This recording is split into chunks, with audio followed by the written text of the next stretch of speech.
Wolves 1, Forest 1, a full-time result this afternoon at Molineux.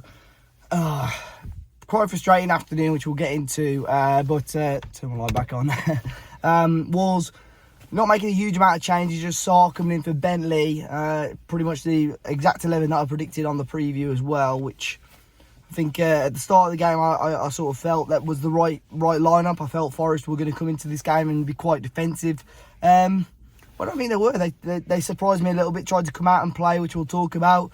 But obviously big pressure on Forest and Steve Cooper going into this game.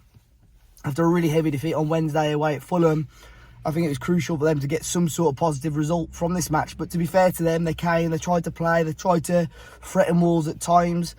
And actually took the lead. A little bit disappointed with how Wolves conceded on this occasion. I felt Totti, who had quite a poor game, to be fair. I think both the players on that left-hand side, Totti and Bueno, weren't fantastic. But Totti, for me, initially gets the control all wrong for the ball. It's an awkward ball, to be fair, but he's got to be dealing with it a lot better. Ends up in a bit of a tussle, which I'm surprised the referee didn't give us a foul.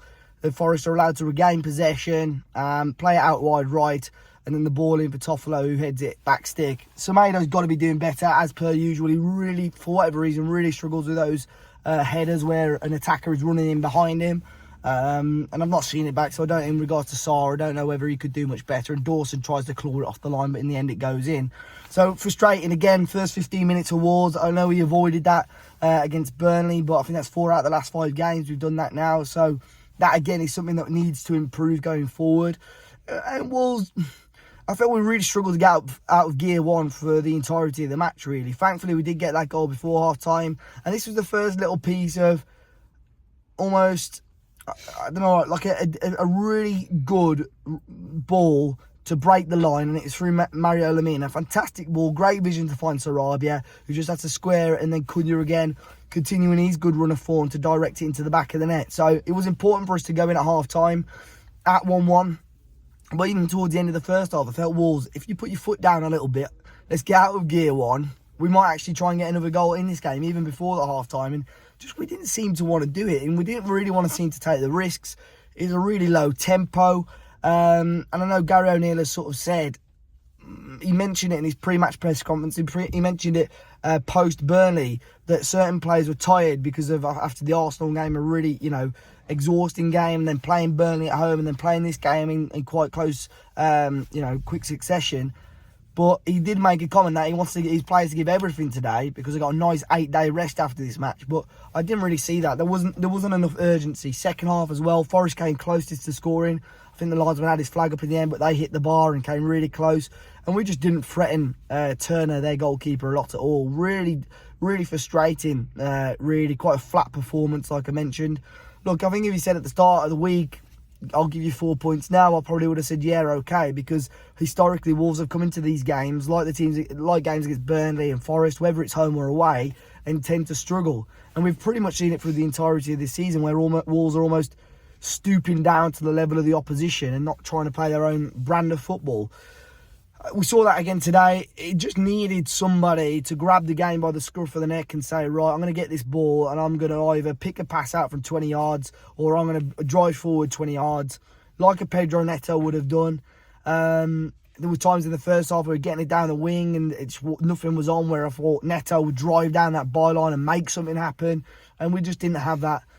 In terms of subs, I felt Doc was probably the right one. I thought Bueno was really struggling to get into this game. And I don't know whether it's just that we were almost so used to how comfortable Aït-Nouri is sometimes on the ball and on the left-hand side, or whether Bueno, he's unsharp, he's not really been in the match squad too often. So maybe that's a factor. I didn't think Totti at times made it difficult for Bueno as well. Bellegarde came on again. I felt that was a good sub, but even Bellegarde, really, it was an uninspiring cameo from him, a really frustrating cameo from him as well, which he was the type of player that was alluding to. He can drive the ball forward, he can make things happen, but it just didn't work for him today. And then the attacking changes towards the end for me were too late. I felt Tommy Doyle could have come on maybe with 5 or 10 minutes to go for João Gomez, because he could pick out a pass, he can play the set piece, because the set pieces again were awful today.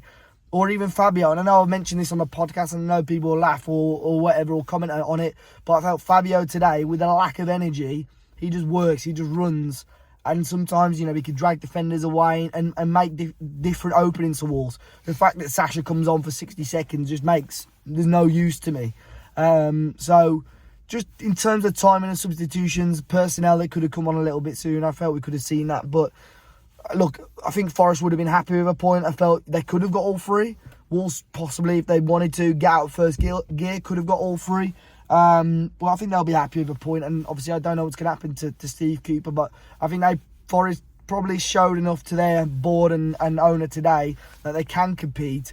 But from a Wolves point of view, it's frustrating because I felt easily I could have been on this review talking about 6 points out of our last 2, and it would have been a really nice place to be going into these next 2 games before Christmas. But do let me know your thoughts anyway, guys. Be sure to hit the like button down below, subscribe to the channel if you're new.